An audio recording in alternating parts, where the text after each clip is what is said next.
Hello friends, দেখুন আমি একটা কি রেসিপি নিয়ে চলে এসেছি। বুঝতে পারছেন আমি এই ডিম দিয়ে কি তৈরি করতে পারি? এরকম করে একটা ইউনিক রেসিপি নিয়ে চলে এসেছি। আপনারা স্কিপ না করে দেখবেন। তাহলে চলুন প্রথম দেখে নেই কী কী উপকরণ লাগবে এই রান্নাতে। এই যে এই মশলা লাগবে, এটাকে ড্রাই রোস্ট করব এই মশলাগুলিকে। এগুলি লাগবে আমার। সব আমি এখানে কেটে তৈরি করে নিয়েছি। এটা ব্রেড ক্রাম্বস, এই যে ডিম, আর এই যে গোলমরিচের গুঁড়ো, লবণ, হলুদ, আলু। এই আমি প্রথমে আলুগুলিকে সিদ্ধ করে নেব ততক্ষণ ওটা সিদ্ধ হবে। আমি এদিকে ডিম সিদ্ধ বসিয়ে দিচ্ছি ইন্ডাকশানে। ডিমটা সিদ্ধ হবে আর ওদিকে আলুও সিদ্ধ হয়ে যাবে। ডিমের মধ্যে আমি একটু লবণ আর একটু ভিনেগার দিয়ে দিচ্ছি, যাতে খোসাটা নামাবার সময় কোনো অসুবিধা না হোক। ওদিকে আমার আলু সিদ্ধ হয়ে গেছে দেখেছেন। আর এই যে মশলাগুলি আমি এখন কড়াতে ড্রাই রোস্ট করে নিচ্ছি। এই যে আমার ড্রাই রোস্ট হয়ে গেছে, শিলনোড়ায় বেটে নেব, একদম মিহি করে বেটে নেব। এই যে ভাজা মশলা তৈরি হয়ে গেছে আমার।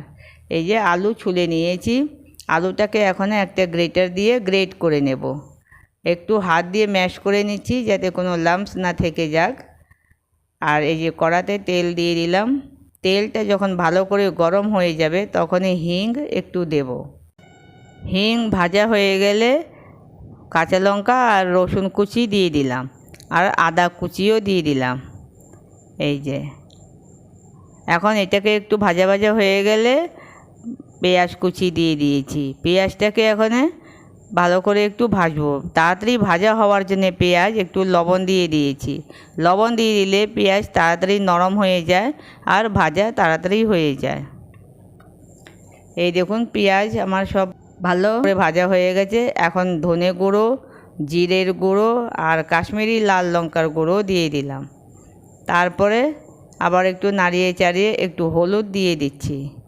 আর এখন এখানে একটু 2 চামচের মতন জল দেব, যাতে মশলাটা পুড়ে না যাক। এই যে আর একটু কষিয়ে নিয়ে গিয়ে এই আলু যে গ্রেট করে রেখেছিলাম সেটা দিয়ে দিলাম। এখন মশলার সাথে আলুটাকে ভালো করে মিশিয়ে নিচ্ছি। আর একদম লো ফ্লেমে আলুটাকে ভালো করে মিশাবো। এটাকে এখন আরেকটু চটপটা বানাবার জন্য চাট মশলা দিয়ে দিচ্ছি। আর একটু লবণটা মাথায় রেখে দিতে হবে, কেন কি বারে বারে একটু লবণ দেওয়া হচ্ছে। ভাজা মশলাটা দিয়ে দিলাম। ভাজা মশলাটা দিয়ে আবার ভালো করে মিক্স করে নিচ্ছি। এই যে একদম লো ফ্লেম রেখেছি, লো ফ্লেমে সব ভাজাভুজি চলছে। এই দেখুন কড়া থেকে একদম ছেড়ে দিয়েছে। এখন একটু ধনেপাতা দিয়ে দিচ্ছি। ধনেপাতা ভালো করে আলুর সাথে মিক্স করে নেব। চটপটা আলুর মশলা তৈরি হয়ে গেছে একদম পারফেক্টভাবে। আর এখন এই ডিমগুলিকে 2 ভাগ করে কেটে নিতে হবে। এই দেখুন আমি কিভাবে কেটে নিচ্ছি। এরকম করে সবগুলি ডিম 2 ভাগ করে নেব। এই যে হয়ে গেছে ডিম 2 ভাগ। এখন ডিমের উপরে একটু লবণ ছড়িয়ে দিচ্ছি আর একটু গোলমরিচের পাউডার, গোলমরিচের গুঁড়ো, আর তারপরে ছড়াবো একটু ভাজা মশলার গুঁড়ো। খাওয়ার সময় মুখে লাগবে তো খুব ভালো লাগবে। এই যে ছড়িয়ে দিয়েছি, সব আমার ছড়ানো হয়ে গেছে, ভালো হয়ে গেছে, ডিম একদম তৈরি। এখন আলুটা এদিকে ঠান্ডা হয়ে গেছে। এই যে যেরকম আমরা রুটি করার সময় লিচি নেই যত বড় অতখানি আলু নিয়ে এই হাতে মেঁধে এরকম করে চ্যাপটা করে তার উপরে ডিমটাকে রাখবো। এই যে উল্টো করে ডিমটাকে রেখে দিলাম। আর এখন ডিমটার উপরে আলুটাকে কভার করে দেব। সব দিক দিয়ে চেপে চেপে চারিদিক দিয়ে হাত দিয়ে চেপে চেপে পুরোটাকে ডিমটাকে কভার করে দেব। এই দেখুন হয়ে গেছে আমার এটা তৈরি। হাত দিয়ে খুব ভালো করে গোল গোল ঘুরিয়ে দিচ্ছি চেপে চেপে। আর আরেকটা করে দেখাচ্ছি। এই যে এরকম করে।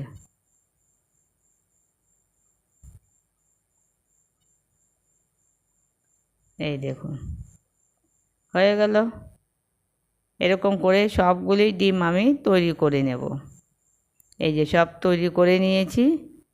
তারপরে একটা ডিম বাটিতে ফাটিয়ে নেব, আর এটাকে ভালো করে ফেটিয়ে নিতে হবে। ভালো করে ফেটানোর পরে এর মধ্যে একটু গোলমরিচের গুঁড়ো আর একটু লবণ দেব। এই যে একটু লবণ দিয়ে দিচ্ছি, আর এর মধ্যে 1 চামচ কর্নফ্লাওয়ার দেব। এই যে কর্নফ্লাওয়ার দিয়ে ডিমের সাথে খুব ভালো করে মিক্স করে নেব। মিক্স করা হয়ে গেছে। এখন এই যে বানিয়ে রেখেছিলাম আমি ডিমের চপ, ওই চপগুলিকে প্রথম ডিমের ওই ঘোলটা মেখে দেব।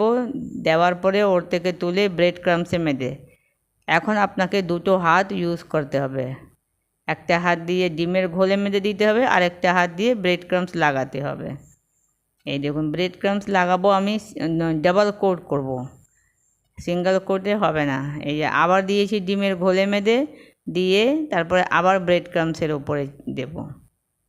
এই যে আবার ব্রেড ক্রাম্বস লাগাবো। তাতে কি হবে, ডাবল কোট করলে যখন এটাকে ভাজবো, আর ভাজার পরে এটার উপরের পোর্শনটা এত মুচমুচে হবে, খাওয়ার সময় খুব ভালো লাগবে। সেই জন্যই ডাবল কোট করলে ভালো হয়। সিঙ্গেল কোটও চলে, একবার দিলেও চলবে ব্রেড ক্রাম্বস, দুবার দিলে একটু বেশি মুচমুচে হবে।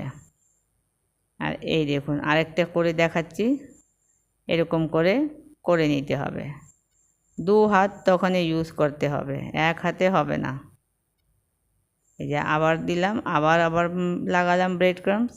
এরকম করে সবগুলি তৈরি করে নেব ব্রেড ক্রাম্বস লাগিয়ে। এই দেখুন সব তৈরি করে নিয়েছি। এখন তেল গরম করব। তেল গরম হয়ে গেছে, যেমন সাদা তেলে আমি ভাজছি। সাদা তেলটা ভালো করে গরম করে নিতে হবে। তারপরে ছাড়ার সময় ফ্লেমটাকে লো করে দিতে হবে, আর এরকম করে ওই খুন্তিটা দিয়ে তেল উপরে দিতে হবে, গরম তেল। এই দেখুন আলটা পাল্টা করে এরকম লাল করে ভেজে নিতে হবে। আর ওপরেরটা কি সুন্দর মুচমুচে কুরকুরে হয়েছে না। এই দেখুন আমার সব রেডি হয়ে গেছে। আমি কি সুন্দর সার্ভ করে নিয়েছি, টমেটো সসের সাথে দিয়েছি। এই দেখুন কত ভালো লাগছে দেখতে। বিকেলে চা কিংবা কফি, এমনি এটার সাথে কফি হলে বেশ ভালো জমে যাবে। আর বিকেলের আড্ডাটা আজকে জমে গেল এই কফির সাথে আর এই ডিমের চপ, খুব সুন্দর। আমি নতুন বন্ধুদের বলতে চাই, যদি আমার নতুন বন্ধুরা আমার চ্যানেলটাকে ফলো করছে, তো প্রথম লাইক, শেয়ার আর সাবস্ক্রাইব করে নিক, যাতে ওনাদের কাছে প্রথম নোটিফিকেশান যাবে, তো আমার ভিডিওটা ওনারা ওয়াচ করতে পারবে। এবার তাহলে আমি আবার একটা নতুন ভিডিও নিয়ে তাড়াতাড়ি আসব। আপনারা আমার ভিডিওটাকে খুব ভালো করে মন দিয়ে দেখবেন, আর সাবস্ক্রাইব করার জন্য অনুরোধ রইল। আবার আসছি, বাই বাই।